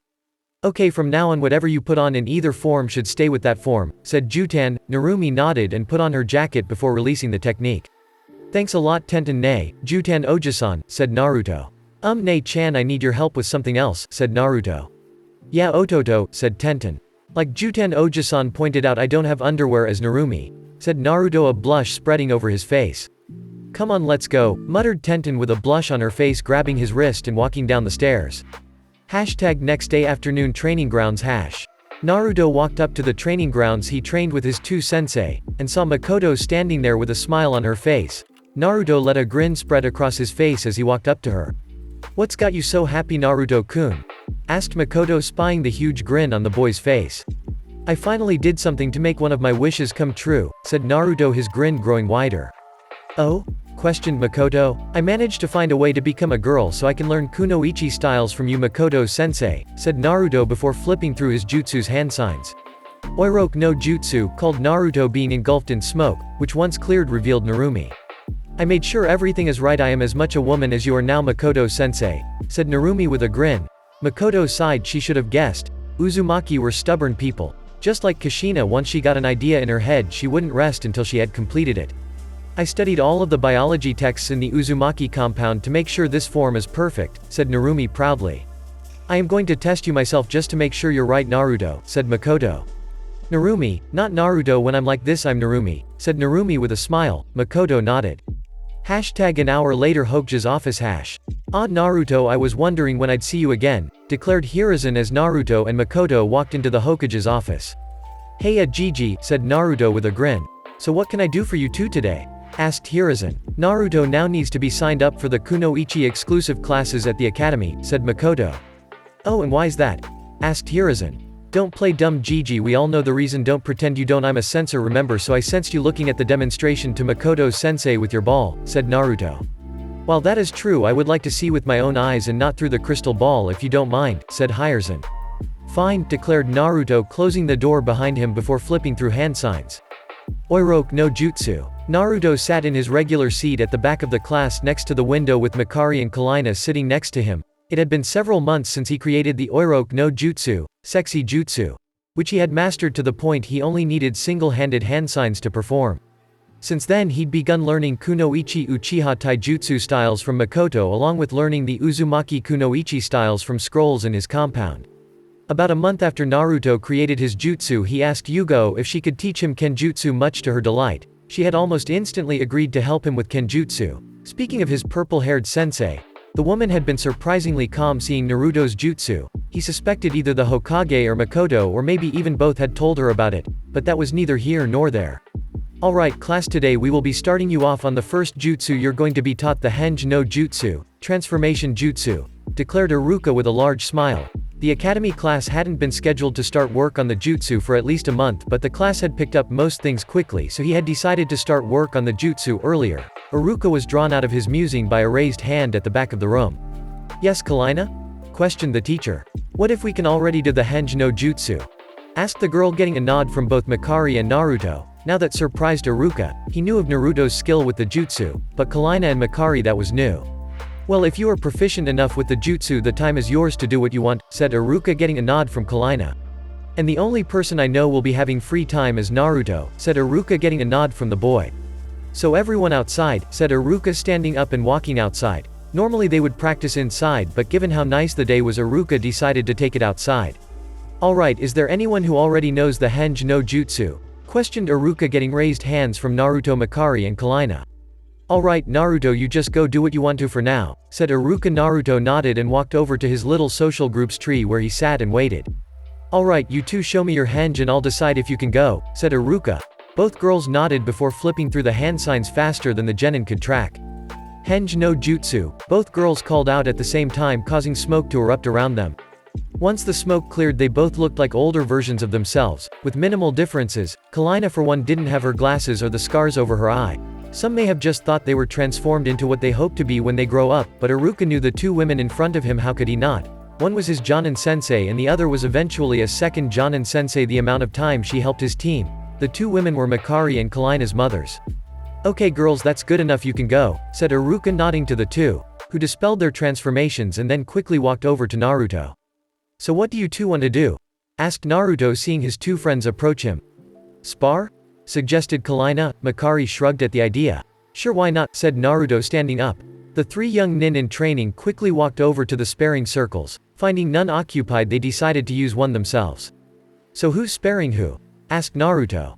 If you don't mind, I'd like to spar with you, Naruto. Ka-san says I need to build up better synergy with my demon, said Kalina. I don't mind. Makari, you happy to referee? Questioned the blonde, getting a nod from the ice blue-haired girl. Oni Segan. Kachiyose, demon restriction, summon. Called. Kalina quickly flipped through hand signs before slamming her hand on the ground, where a pentagram formed in what looked to be blood. Before the ground disappeared and flames poured out. Before a clawed hand burst from the ground, then another before a rather humanoid-looking demon, despite the clawed hands and feet and the horns on his head, pulled itself out of the hole before looking around. Why have you summoned me, mistress? I see no fight, said the demon, turning and kneeling to Kalina. Rise Zuexen, I have summoned you as per my Ka-san's instructions to increase our level of synergy with a friendly spar with Naruto, said Kalina, pointing to Naruto. So no maiming? Questioned the demon, getting a shake of the head from her master. Yes, no maiming please, I'm rather attached to my limbs, said Naruto, making both girls and even the demon snicker. While they were snickering, Naruto bent down with a scroll and unfurled it, revealing a sealing matrix which Naruto channeled chakra into, making his katana appear in his hand. Alright, are we all ready? asked Makari, getting a nod from Naruto as he rolled up his scroll and another nod from Kalina. Then begin, said Makari, raising her hand in an arc. Zuexin jumped forwards at Naruto. The young blonde smiled before flicking his katana up, letting it go, allowing the blade to flip once. At the apex of the flight, the blade sent out an explosion, summoning up about 50 other katana that were shot out from the explosion, sending the blades rocketing into the ground. Zuexin barely managed to avoid all of the blades. Kalina came out with only a single slice going down the side of her arm, and Makari was outside the blade rain. Naruto caught the original katana just in time to block a downwards claw strike from the summoned demon. Naruto smirked and let his footing slip. The demon ignored the boy's smirk and pushed harder, making Naruto drop to the ground. However, this was his plan. Using the momentum of the attack, Naruto slipped through the demon's legs while flashing through one-handed hand signs. Oiroke no Jutsu, called Naruto as he slid underneath the demon, transforming into Narumi as he went. The now girl, dressed in her kunoichi attire, then made a break for the Jigoku heiress while the Bluenets demon tried to find Narumi. Kalina's eyes widened when she saw Narumi coming at her with a blade in her hands. Kalina on instinct pulled a blade out of the ground from beside her to block Narumi as she jumped into a downward swing with enough force to knock Kalina to the ground. However, before she could end the spar, her senses told her to move, so Narumi forced chakra to her feet and pushed off the ground, flipping back over the demon summon of Kalina, who tried to swipe at her. I should really train with my Sharingan, muttered Narumi, forcing chakra to her eyes, making them go from charcoal black to blood red with a pair of tomo in each eye, and the world seemed to slow down around her. Narumi then bolted forwards, hitting the katanas buried in the ground forwards at Zuexin, who smacked the blades that came flying at him away. As the redhead drew close, she threw her blade at the ground just in front of the demon and next to another blade before then undoing her transformation, turning back into Naruto, who ran forwards and used both katanas as handholds as he dived forwards, legs first at the demon, kicking him back and into Kalina, knocking both of them out of the ring. Winner by ring out, Naruto, declared Makari. Good work, you two, said Naruto, walking over to his friend and her summon. Thank you, Zuexin, you are dismissed, said Kalina. Until next time, mistress, said the demon before once more a fiery pentagram opened for the demon to jump into. Thanks, Naruto, said Kalina with a smile to her friend. Later that afternoon. Naruto walked up to the training ground. He trained with Makoto and Yugo. He walked up to the training grounds. He saw Makoto standing there waiting for him. Afternoon, sensei, said Naruto, walking up to Makoto. Good day, Naruto, said Makoto with a smile at the blonde. So what's on the agenda for today, sensei? Asked Naruto. A new chakra control technique, said Makoto with a smile. Alright, let's get to it, declared Naruto with a large amount of enthusiasm. Alright, follow me, Naruto, said Makoto, walking further into the training grounds. Naruto followed without question, and after a few minutes of walking they came to a river. I would suggest you strip down to your boxers so you don't get all of your clothes wet, said Makoto. Naruto nodded and removed all of his clothes but his boxers, only to have to look for Makoto, who had disappeared while he removed his clothes. Here, Naruto, said Makoto from atop the river, standing perfectly on the water. Wow, sensei, how are you doing that? Asked Naruto, looking shocked at his sensei. This is the chakra control exercise, Naruto. It's similar to tree climbing, but the water is constantly moving, so you have to constantly fluctuate how much chakra you channel to the soles of your feet, said Makoto with a smile. Naruto nodded and walked over to the river's edge before calmly stepping out onto the water. With his first step feeling stable, Naruto decided to take the second step and then another and another. Hey sensei, I'm doing it, said Naruto, interrupted when his chakra failed and he fell into the water that was just deep enough to go over his head. Makoto stood there giggling at Naruto, who surfaced and saw his sensei giggling at him. It brought a smile to his face, as the last few training sessions with Makoto she hadn't been smiling at all, but then he remembered the task at hand and got back to practicing. A week later. Naruto awoke in his bed with a grin on his face. Today was the day he was going to show Makoto he'd mastered the water walking exercise. So getting out of bed, Naruto quickly went through his morning rituals, taking a shower, getting dressed, eating a light breakfast before in a flash he was out the door. Jumping up into the trees, Naruto jumped towards his regular training ground. However, once he reached the market district of Konoha, he could sense the general sadness in the air and slowed down to try and find out why everyone was sad. Did you hear? Questioned one villager to another, unaware their conversation was being listened to by Naruto. About the Uchiha? Questioned the second villager.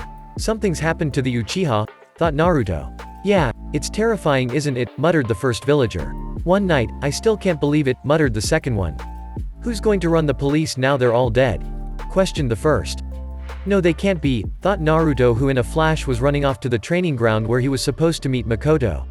Sensei can't be dead, she's too strong, thought Naruto, tears forming in his eyes as he ran. The blonde boy ran up to the training ground. Sensei? Sensei, called the blonde looking around for Makoto. Naruto, called a voice from behind him. The blonde turned around to see Yugo there with a sad look on her face.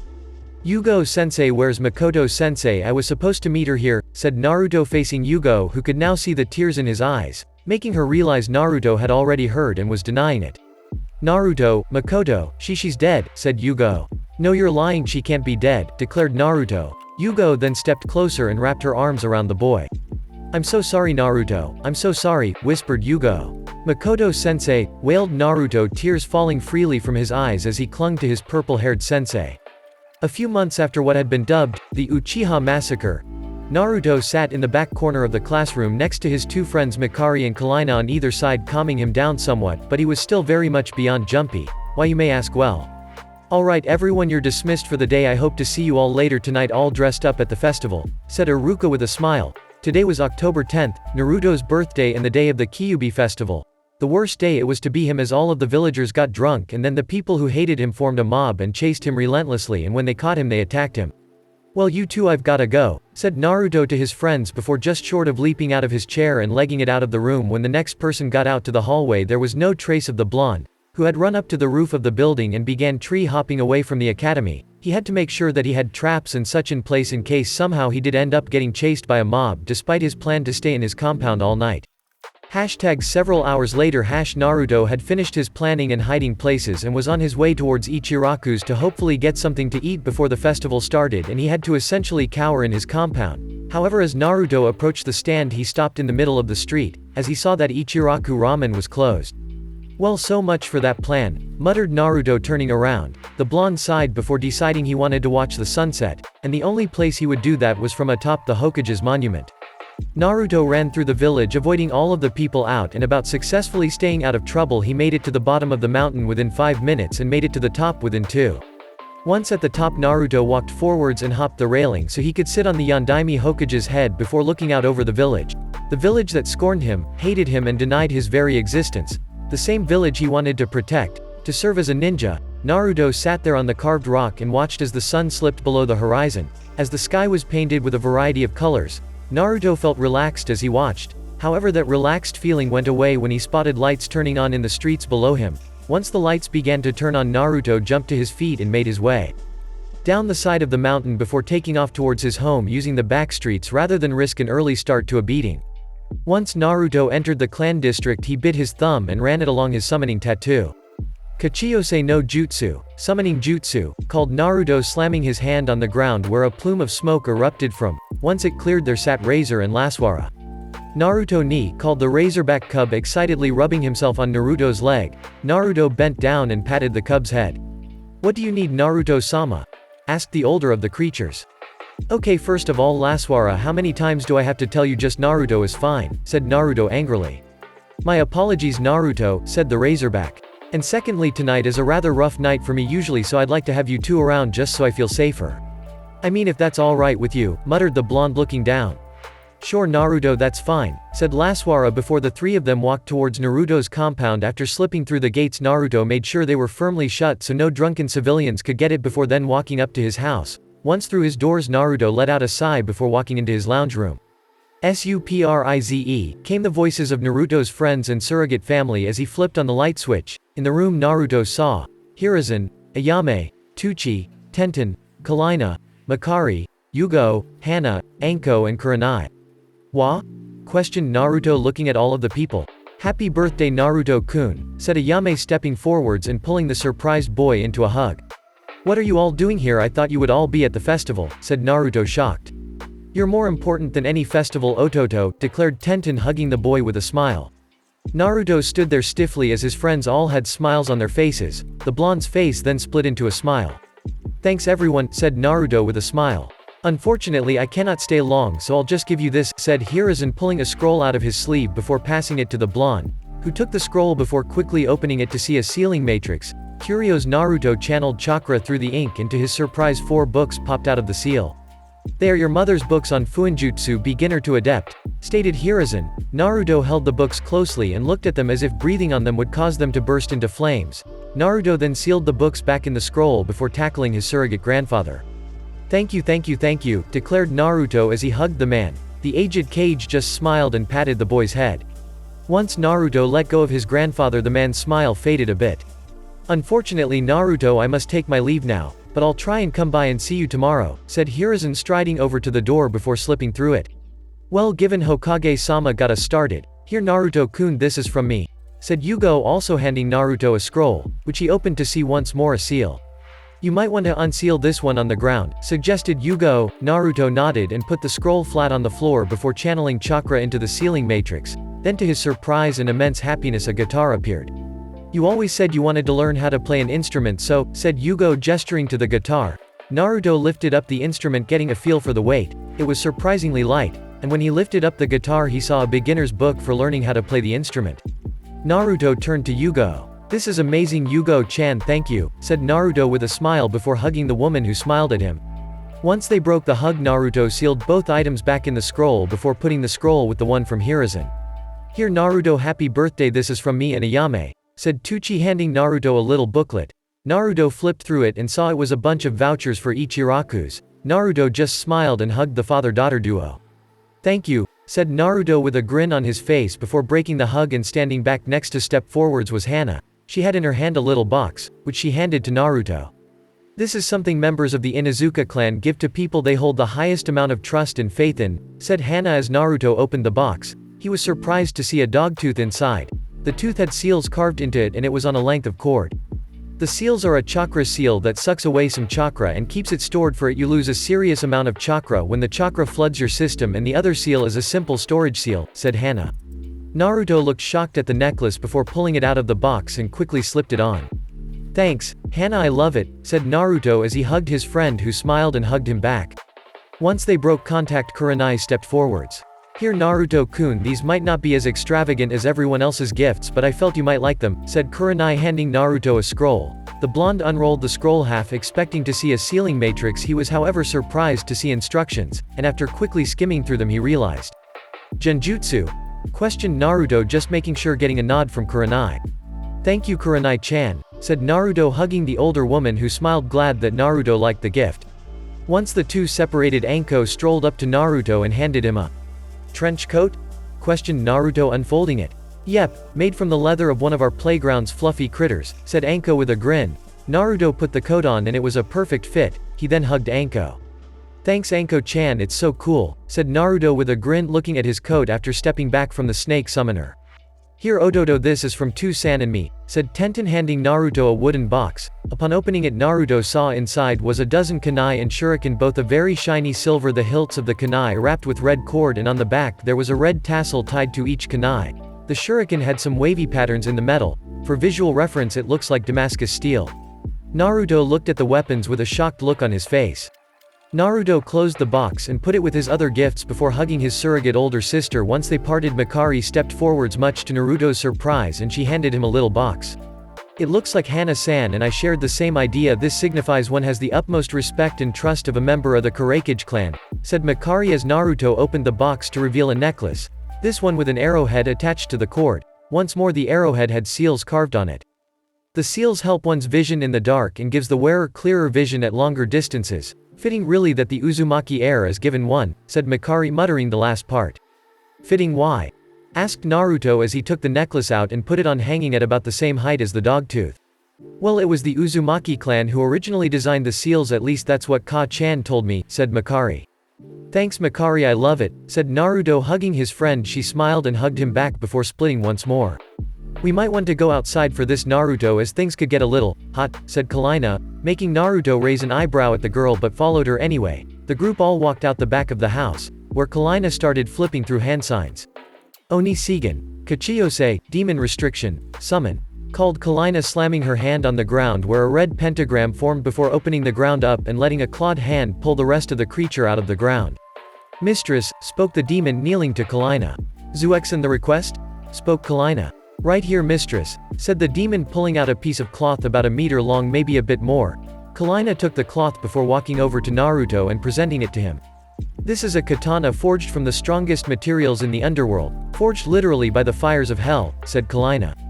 Infused with the soul of a shadow demon, the demon blade Aga or Shadow Fang, said Zuexin, finishing the blade's introduction as Kalina flipped cloth off the blade, revealing a demonic-looking katana. It had 6 backwards-facing spines on the back of the blade with a twin-pointed guard, and what looked like a kunai back spike on the bottom of the handle with what looked like a demonic eye that was bordered by the sharpened edges. The metal of the blade was blacker than a starless midnight, with the demonic eye being blood red with a sulfur yellow pupil. While the hilt of the weapon was wrapped in a blood red wrapping, Naruto reached out and ran his fingers along the blade of the weapon. Kalina, it's beautiful, I just couldn't accept it, said Naruto sincerely. Unfortunately it's too late for that now, said Zuexin. Why? Questioned Naruto, looking over to the demon. The second a human touches a demon weapon, the weapon is then forever bound to the human's bloodline unless the human is killed in combat, then the blade will seek out a new wielder, spoke the demon. Naruto shook his head before he took the blade in his hand and took a deep breath before he took the blade from the cloth. Naruto closed his eyes and ran his hand along the side of the blade, making blood-red runes with sulfur yellow inner linings light up along the blade. Dance in the darkest shadows and mark them as your playthings, Eiga, declared Naruto, and the shadows around his feet picked up and danced around his feet like black flames before settling down once more. Naruto opened his eyes and a smirk spread across his features. It was a sunny Sunday morning in Konoha, and once more we find Naruto in his clan's library, his 2 necklaces swinging as he walked. He was looking for a new jutsu to learn. He did have the genjutsu Kurenai had given him, but he didn't have anyone to test them on, so he had to default back to ninjutsu. The blonde quickly pulled a scroll out of its place and unrolled it slightly. Sweetened Mizurapa, water-style wild water wave. Sure, why not, said Naruto after quickly reading over the scroll before rolling it back up and walking out to the training grounds. Once he arrived at the grounds, he walked over to the water's edge where he sat to read the scroll. Muttered Naruto as he read the scroll and the detailed instructions on how to perform the technique. After about 10 minutes of reading, Naruto placed the scroll beside him and then stood up facing the water. Sweetened Mizurapa, called Naruto, first focusing chakra into his lungs, then trying to convert the chakra to sweetened chakra before spewing it out of his mouth. What happened could best be described as a mouthful of spit. Nevertheless, Naruto tried again. Sweetened Mizurapa, called Naruto, getting a result almost identical to the first one. #a few hours later. Having spent his entire morning on the sweetened Mizurapa, Naruto had made and eaten his lunch and now was outside sitting in a tree with one leg dangling down, the other would be up against his chest if not for the guitar in his hands. Naruto strummed the chords and began to sing. Young and hopeless, good Charlotte, I don't own this either. Hard days made me, hard nights shaped me. I don't know, they somehow saved me. And I know I'm making something out of this life they called nothing. I take what I want, take what I need. They say it's wrong, but it's right for me. I won't look down, won't say I'm sorry. I know that only God can judge me. And if I make it through the day, will tomorrow be the same? Am I just running in place? Sunday morning in Konoha, and once more we find Naruto in his clan's library, his 2 necklaces swinging as he walked. He was looking for a new jutsu to learn. He did have the genjutsu Kurenai had given him, but he didn't have anyone to test them on, so he had to default back to ninjutsu. The blonde quickly pulled a scroll out of its place and unrolled it slightly. Sweetened Mizurapa, water-style wild water wave. Sure, why not, said Naruto after quickly reading over the scroll before rolling it back up and walking out to the training grounds. Once he arrived at the grounds, he walked over to the water's edge where he sat to read the scroll. Muttered Naruto as he read the scroll and the detailed instructions on how to perform the technique. After about 10 minutes of reading, Naruto placed the scroll beside him and then stood up facing the water. Sweetened Mizurapa, called Naruto, first focusing chakra into his lungs, then trying to convert the chakra to sweetened chakra before spewing it out of his mouth. What happened could best be described as a mouthful of spit. Nevertheless, Naruto tried again. Sweetened Mizurapa, called Naruto, getting a result almost identical to the first one. #a few hours later. Having spent his entire morning on the sweetened Mizurapa, Naruto had made and eaten his lunch and now was outside sitting in a tree with one leg dangling down, the other would be up against his chest if not for the guitar in his hands. Naruto strummed the chords and began to sing. Young and hopeless, good Charlotte, I don't own this either. Hard days made me, hard nights shaped me. I don't know, they somehow saved me. And I know I'm making something out of this life they called nothing. I take what I want, take what I need. They say it's wrong, but it's right for me. I won't look down, won't say I'm sorry. I know that only God can judge me. And if I make it through the day, will tomorrow be the same? Am I just running in place? Thanks, muttered Naruto with a blush from the praise before dropping from the tree. So what can I do for you, Ne-chan? Asked Naruto. Makari, Kalina and I were heading to the lake for some swimming and we wanted to know if either you or Narumi would like to join us, said Tenten with a smile. Naruto nodded before walking inside. I'll meet you out the front in a few minutes, said Naruto. Bring your guitar, I'm sure the other two would love to hear you play, declared Tenten with a smile. Maybe, muttered Naruto as he walked inside. Tenten then walked out the front to wait for Naruto. It took all of 5 minutes for Naruto to show up with his swimwear for both himself and Narumi with the guitar strapped to his back. Alright, let's go, said Tenten with a smile. Naruto nodded and the two of them walked out the gates of Naruto's compound before heading towards the village. The lake was one of many lakes around Konoha. The one they were all headed to was in a rather dangerous location. It was in the Forest of Death, but despite that it was in the safest portion of the forest, which was actually, despite what people thought, one of the safest places in Konoha, given no villagers went into the forest, and none of the animals of the forest went into the area. Naruto with Tenten beside him walked up to the gates of the forest and were surprised by what they saw. Well, I guess we weren't the only ones with the idea of swimming, said Tenten as she spotted Yugo, Anko, Kurenai and Hana standing at the gates with bathers and towels, and next to them was Kalina and Mikari. All 6 of the women were looking towards Naruto and Tenten. Well, I guess it's a good thing I brought Narumi's bathers, muttered Naruto. Tenten turned to look at him. Could you hold this, Nei-chan? Asked Naruto, handing Tenten his stuff after she nodded. Naruto then flipped through hand signs. Oiroke no Jutsu, called Naruto as he transformed into Narumi. Tenten handed her Imoto her stuff back. Narumi and Tenten quickly walked up to their friends. Narumi, why the sudden change? Asked Kalina as the two drew close enough. I would have felt weird being the only guy in the area with 7 women around, said Narumi. Well, daylight's a burning, let's get going, said Anko with a grin as she leapt the fence. The rest of the women sighed at the exuberant behavior of Anko. That is until they saw Narumi follow Anko's lead in jumping over the fence. However, the redhead flipped backwards over the fence, narrowly avoiding the barbed wire on the top of the fence. Luckily, she had sealed her stuff into a seal on her arm before leaping over the fence. I like your style, said Anko with a smirk as Narumi landed next to her. Thanks, shall we go? Asked Narumi, turning to walk off, followed by Anko. The rest of the women sighed and rolled their eyes at their friends before all walking through the gates and following after Anko and Narumi. Once the other 6 women caught up to Anko and Narumi, the two of them were already diving into the water. The rest of the women quickly changed into their bathers behind various trees before following their friends' leads and diving into the water.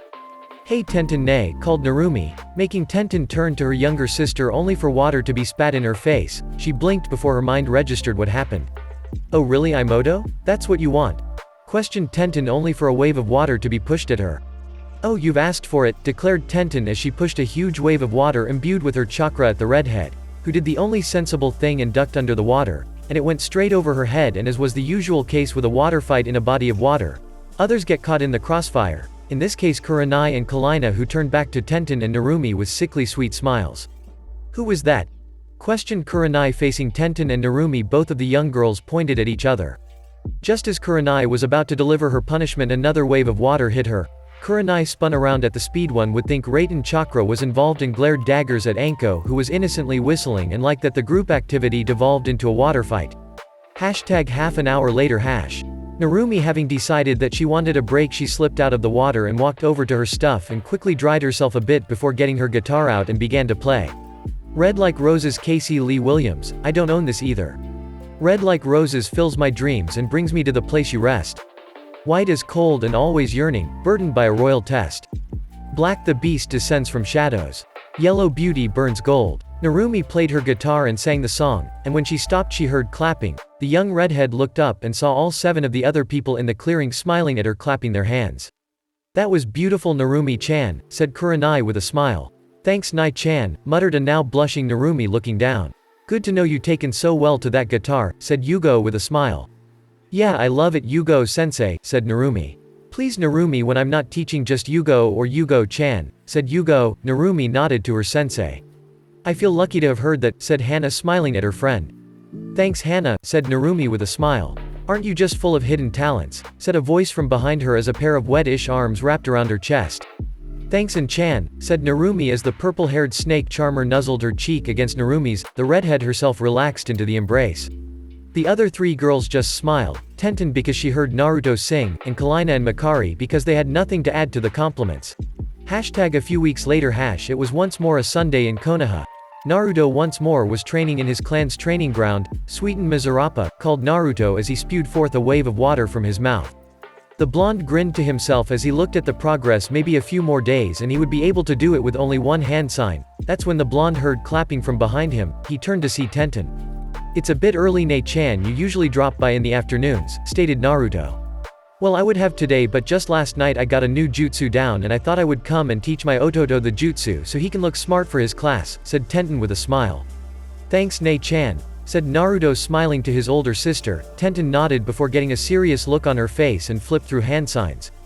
Kawarimi no jutsu, substitution jutsu, called Tenten, and in a puff of smoke she was gonna log in her place. What the? Questioned Naruto, looking around only to spot Tenten walking back over to him. The academy instructor said that this jutsu is used to get out of the way of attacks with kunai shuriken and other jutsu. The hand signs are tiger, boar, ox, dog, snake. Then you want to reach out with your chakra and grab the object you want to switch with, declared Tenten with a smile.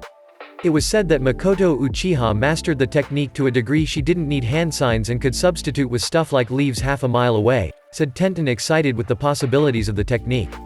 Makoto-sensei, muttered Naruto, looking at the ground with a sad look on his face. It was then Tenten realized her mistake and was about to say something when Naruto spoke up again. I'll do her proud and master this jutsu to the same level if not better, declared Naruto, quickly flipping through hand signs. Kawarimi no jutsu, called Naruto. It was a regular day in the village of Konoha with all of its citizens going about their business, but today was anything but normal for a select few. In the back of their classroom at their regular table we find a 12-year-old Kalina and Makari and an 11-year-old Naruto. All three of them along with the rest of the class were listening to what would be a fascinating lecture on the history of the village had they not heard it over 50 times. However, the trio of young nins sitting at the back of the classroom were antsy and wanting to leave. Alright, you lot, you're dismissed, but remember your homework assignments are due tomorrow, declared Iruka. Kalina, Makari and Naruto quickly jumped out of the window next to them and quickly descended to the ground below them and quickly ran over to two people standing away from a crowd of others. She hasn't come out yet, you lot, calm down, said Jutan as he saw his daughter's closest friends run up to him and his wife. I hope she passed, said Kalina. This is Tenten we're talking about, no way she didn't pass, declared Naruto with the utmost faith in his Nei-chan. Despite what he said, he was still a little nervous.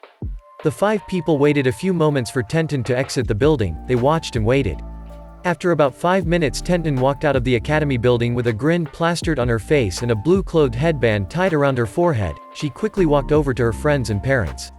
Good job, Tenten, said Miliana, smiling at her daughter. Thanks, Ka-chan, said Tenten, grinning at her mother. I knew you could do it, kiddo, said Jutan with a smile towards his daughter. Thanks to San, said Tenten, hugging the man who hugged his daughter back. Good on ya, Tenten, said Kalina with a grin and a thumbs up. Tenten smiled at her friend. Congrats, Tenten, declared Makari with a smile, getting a nod from the girl in question. Great work, Nei-chan, said Naruto, hugging his older sister. The 6 people walked out of the academy before heading towards a local sushi restaurant, all with smiles upon their faces. Hashtag at the sushi restaurant hash. The 6 of them walked into the restaurant all with grins on their faces. They were greeted by a waiter. Hello, welcome to Sushi Garden, a table for 5? Questioned the man, looking at the group. No, a table for 6, said Jutan, looking at the man with a dangerous look in his eye. I'm sorry, sir, but we do not serve his kind, said the man, pointing to Naruto. Jutan was about to yell at the man when a hand landed on his arm. It's okay, Jutan Oji-san, I had other things I need to do soon, said Naruto before turning and walking out of the building. Now that thing has gone right, this UGHA, spoke the man, only for him to be punched in the gut by Jutan. We will be taking our business elsewhere, declared the angry weaponsmith. How dare they do that to Kushi-chan's child, thought the man as he stormed out of the building, quickly followed by his wife, daughter and his daughter's 2 friends. Ka-chan? Spoke Tenten, walking up beside her mother. Yes, Ten-chan? Asked the woman, only half paying attention to her daughter and half trying to calm her husband down. What did he mean by Naruto's kind? Asked the confused girl. I can't say, Ten-chan, but all that matters is that man was a bigot. Naruto is no different from you or me, said the woman. Hashtag with Naruto hash. As soon as the blonde stepped out of sight of the doors of the restaurant, he bolted away towards his regular training ground. Naruto stood in the training grounds. He quickly made a single hand sign. Oiroke no jutsu, sexy jutsu, called Naruto as his form morphed to that of Narumi, who quickly flicked her arms out to the side where a pair of Tessen slid into her waiting hands. Fucking hell, screamed the girl as she flicked the small fans with all of her might, sending out a shockwave of futon chakra that flew towards and neatly sliced a tree as Narumi let out some of her anger. Futon Kazikiri no Jutsu, wind-style wind-cutter jutsu, called Narumi, flicking her fans violently once more. After the jutsu had done its damage, the red-haired woman released her Oiroke no Jutsu and was once more replaced with Naruto. Dance in the darkest shadows and mark them as your playthings, Eiga, chanted Naruto as he held his hand above his shadow where the blade in question slowly arose from. Once Naruto grasped the hilt of his katana, he ran forwards, the shadows around him flaring to match his anger. As Naruto cut clean through a 3-foot diameter tree trunk, the flaring shadows shot up and into the now log before exploding outwards in a shower of splinters. Naruto charged at another tree as tears began to build up on his face. Why does everyone hate me?"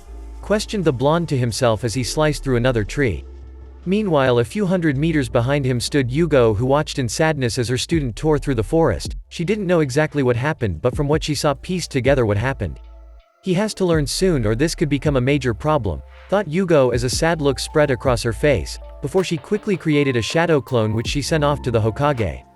Hokage's office. Hiruzen sat in his office with paperwork spread out over the desk as he glared down at the unholy paper. His left hand twitched, going to make a hand sign to burn the blasted paper when a knock at his door interrupted him. "Yes?" questioned the cage. Yugo opened the door and stepped inside. "Ah, Yugo, what can I do for you this afternoon?" questioned the elderly cage. "I think it's time Naruto learned about his burden," said Yugo firmly. "No," came the reply of the Hokage. "He's not emotionally strong enough to handle the news," said Hiruzen. "Not emotionally strong enough? Hokage-sama, look at him through your crystal ball right now. Look at the little boy who is doubting his own humanity. Watch him right now and tell me he doesn't deserve to know about the fox," snapped Yugo. Hiruzen felt she was overreacting but did as requested and pulled out his crystal ball and looked in on Naruto, who was kneeling on the forest floor of his regular training ground leaning on his katana, which was blade first in the dirt, and tears were rolling down his cheeks. "You tell me that he doesn't need to know why the villages call him a demon. Even if they are wrong, there is only so long he can believe us that he's not before he becomes the very thing the villagers fear," said Yugo, glaring at her leader, knowing she was in the right and had decided to herself even if Hiruzen still said no, she would tell Naruto he was well beyond the point of needing to know.